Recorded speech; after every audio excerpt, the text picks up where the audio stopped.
Le risque d'une guerre avec l'OTAN est pris très au sérieux. On vous explique, enfin Raphaël Redon va nous expliquer tout ça et je viens vers vous Sergueï juste après. Assaut russe sur l'OTAN très prochainement. Voilà le scénario catastrophe imaginé par l'Allemagne lors d'un récent rapport de politique étrangère. Vladimir Poutine pourrait attaquer un jour un pays de l'OTAN. Cela pourrait être possible sur une période de 5 à 8 ans. La situation avec Poutine est imprévisible. Cela nous apprend que la dissuasion est le seul moyen efficace de se défendre contre une éventuelle menace et un agresseur. La Norvège et la Pologne se sont aussi alarmées de la situation et prédisent une menace 2 fois plus proche. Si nous voulons éviter la guerre, les pays de l'OTAN situés sur le flanc oriental devraient adopter une période plus courte de 3 ans pour se préparer à la confrontation. L'OTAN ne souhaite pas faire la guerre à la Russie, mais plutôt adopter une stratégie de défense et de protection de l'Ukraine. Le comité militaire recommande toutefois de se préparer à toute offensive de Vladimir Poutine. Il faut de l'eau. Il faut une radio avec des piles. Vous devez avoir une lampe de poche avec des piles pour s'assurer que vous pouvez survivre pendant les 36 premières heures. Des choses comme ça. Ce sont des choses simples, mais c'est là que tout commence. Les craintes de l'Alliance de l'Atlantique Nord s'intensifient, notamment en raison de la force de réarmement russe plus importante que prévu. 200 000 hommes viendraient garnir prochainement les rangs du Kremlin. Volodymyr Zelensky a prévenu l'OTAN. La Russie envisage actuellement plusieurs scénarios pour les années à venir. L'un d'entre eux est particulièrement dangereux. S'il y a une pause dans leur agression contre l'Ukraine, il y aura un nouveau moment critique. Si la Russie est autorisée à s'adapter maintenant, d'ici 2028, le Kremlin sera en mesure de restaurer le potentiel militaire que nous avons détruit. Si les Russes se décidaient à attaquer au-delà de l'Ukraine, le rapport allemand estime que l'OTAN aurait besoin de 300 000 hommes à un haut niveau de préparation pour y répliquer. La Grande-Bretagne se dit prête en 2024 à prendre la tête de la force opérationnelle. C'est pourquoi je peux annoncer aujourd'hui que le Royaume-Uni enverra 20 000 personnes pour diriger l'un des plus grands déploiements de l'OTAN depuis la fin de la guerre froide, l'exercice Steadfast Defender. Dans le cadre de cet exercice, tous les militaires uniront leurs forces à celles de leurs homologues de 30 pays de l'OTAN et de la Suède. Récemment, Emmanuel Macron a exhorté l'industrie de défense à passer en mode économie de guerre pour continuer à aider l'Ukraine. Selon lui, si la Russie gagne, c'est la fin de la sécurité européenne. Sergueï Parkhomenko, petite question, les intentions de Poutine, réellement, elles sont celles-là? Quel intérêt aurait-il à les chatouiller l'OTAN? Sans doute. Sans doute, et je crois que, en fait, c'est ce que l'Occident, c'est ce que l'OTAN, l'Europe ont à comprendre, enfin, et heureusement, ils sont en train de le comprendre, un peu tard d'ailleurs, au bout de 2 ans de la guerre, c'est que, paradoxalement, Poutine et son régime a agressé l'Ukraine, pas pour envahir l'Ukraine. C'était pas ça l'objectif final, c'était pas ça l'ambition finale de ce régime.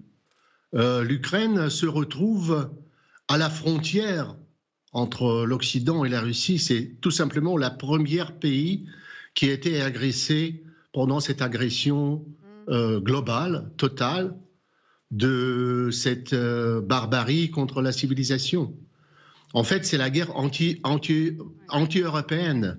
C'est la guerre contre la civilisation de l'Occident, pas contre l'Ukraine. L'Ukraine, ce n'est qu'une étape, un petit obstacle sur cette ambition de Poutine. Et il faut le comprendre au plus vite possible. Et maintenant, cette discussion, est-ce que l'Occident va ou non aider l'Ukraine? C'est pas ça qui est au centre de problème, c'est l'aide à soi-même. Oui, c'est ça. Mais d'ailleurs, ce qui est intéressant, pardonnez-moi, je vous coupe, Valérie, depuis le début, les Ukrainiens nous disent « nous sommes votre bouclier ». Absolument. Est-ce que Poutine n'est pas en train de miser sur le fait que l'OTAN est assez frileux à réagir? Il a testé à plusieurs moments. La semaine dernière, par exemple, on parlait de la Sibérie et de l'Alaska. Ça peut paraître un peu anecdotique, mais n'empêche que ce sont des tests. Alors, je pense que vous avez parfaitement raison. Moi, il y a quelque chose qui me manque dans ce raisonnement. On dit que la Russie pourrait agresser un des pays de l'OTAN, mais il manque un élément dans ce raisonnement. La Russie le ferait si elle a perdu la guerre contre l'Ukraine ou si elle l'a gagnée. Parce que c'est pas tout à fait la même chose. Si elle perd la guerre contre l'Ukraine, ça n'a pas l'air d'être le cas pour l'instant, mais si en tout cas elle ne l'a pas gagnée, va-t-elle aller plus loin, c'est-à-dire drainer encore plus de mobilisation, plus d'armement, plus d'alliances baroques avec la Corée du Nord ou d'autres? Moi, j'ai un peu du mal à comprendre pourquoi la Russie irait agresser un pays de l'OTAN si elle n'a pas réussi à faire place nette, selon ces termes, en Ukraine. Mais c'est ça, l'OTAN l'écraserait. Je veux dire, militairement, ça n'a pas de sens d'un point de vue de la force, si? Non, mais enfin, je crois qu'il faut prendre un raisonnement non pas actuel, mais un raisonnement dans le temps. L'OTAN a largement désarmé par ses États membres depuis des années. Aujourd'hui, il y a une menace qui apparaît et on veut anticiper une menace future qui s'appuierait en partie sur la Russie, mais pas forcément. C'est-à-dire que tout ce qu'on entend depuis quelques semaines, c'est réapprendre à nos opinions publiques que si on ne veut pas la guerre, il faut s'y préparer et faire les investissements nécessaires pour dissuader de toute agression. Donc ce que vous dites, c'est qu'en fait, on agite un peu le chiffon rouge, on joue à se faire peur pour faire accepter aux populations européennes qu'il va falloir se réarmer. En gros, c'est ça. Oui, parce qu'on leur a... Les intentions réelles de Poutine, en fait, personne n'y croit au sein de l'OTAN. On ne peut pas ne pas y croire, mais il faut les prendre avec une mesure. Et la mesure, c'est il y a un risque. Bon, le risque existant, on va y parer en s'y mettant maintenant. Et comme pour reconstruire une armée digne de ce nom, ou des forces armées dignes de ce nom, ça ne se fait pas en 6 mois, ça se fait en plusieurs années, avec des investissements peut-être sur 10, 15 ou 20 ans, il faut déjà amorcer effectivement cette pompe, d'abord former les esprits, habituer aussi les politiques aussi à accepter que la défense, c'est peut-être un investissement et non pas une dépense. Regardez les Allemands, ils ont compris en 18 mois. Hein, donc Oui, mais en fait, ils ont fait beaucoup d'annonces et sur le terrain, non, finalement... Au moins sur la... Voilà, quand même, c'était pas les plus belliqueux qu'on avait en Europe. Ceci dit, juste Vincent Crouzet, ils nous disent quand même, ces pays occidentaux nous disent quand même que c'est pas à l'horizon 10-15 ans, comme nous dit le général, pour préparer, refaire une armée, etc. C'est 1, 2, 3 ans, 4 ans, allez, 2029. Moi, c'est mon après-midi dubitative. Hein. Non, mais en un an, les Russes ont conquis 60 km² sur 1200 km de front. Est-ce qu'on les voit aller s'engager à attaquer tout d'un coup les pays baltes, la Finlande, la Pologne? Et avec quoi? Avec quoi? Je veux dire, ils mobilisent la quasi-totalité de leurs forces sur le front ukrainien. Et je veux dire, ils vont agresser l'OTAN avec quoi exactement? Alors, il est possible qu'on ait une zone de confrontation qui à un moment donné, il y a un accident qui provoque effectivement une tension sur une frontière, mais on ne voit pas trop en fait l'armée russe en capacité en fait d'attaquer un pays de l'OTAN. Alors effectivement, comme le disait François, ça permet à l'OTAN et aux pays occidentaux effectivement de planifier des investissements dans les défenses à la fois nationales et puis du continent au niveau européen.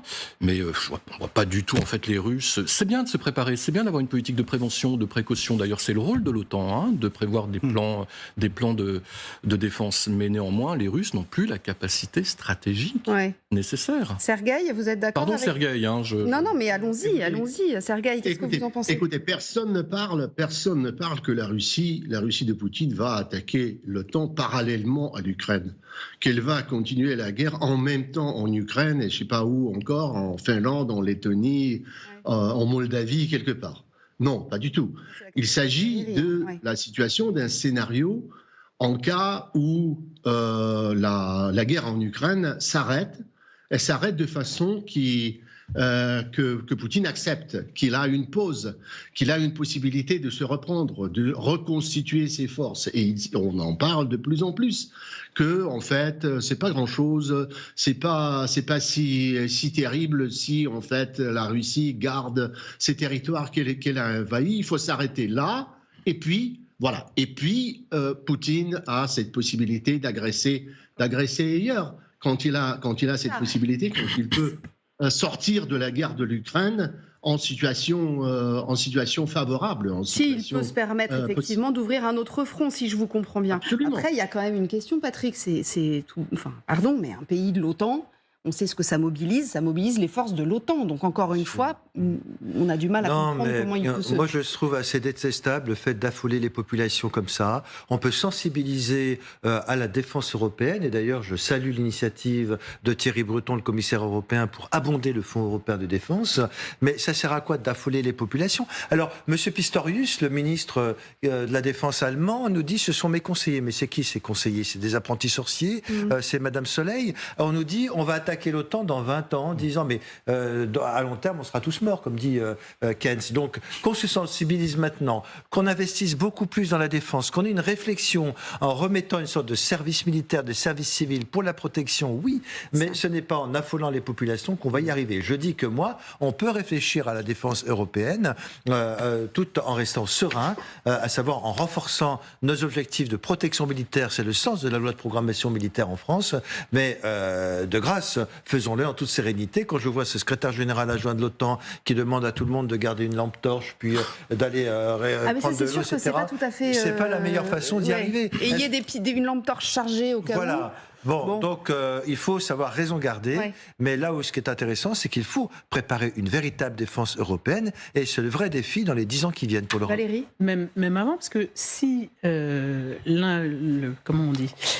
candidat Donald Trump devient président des États-Unis en novembre, investi en janvier, une de ses décisions serait de sortir de l'OTAN. Est-ce qu'il ne faut pas entendre les déclarations un peu effectivement alarmistes des Européens autour de la Russie à l'aune de la désertion, je mets ça entre guillemets, américaine en Europe? Parce que là, il va falloir que les Européens comptent sur leurs propres forces, et pour l'instant, c'est pas gagné. Alors,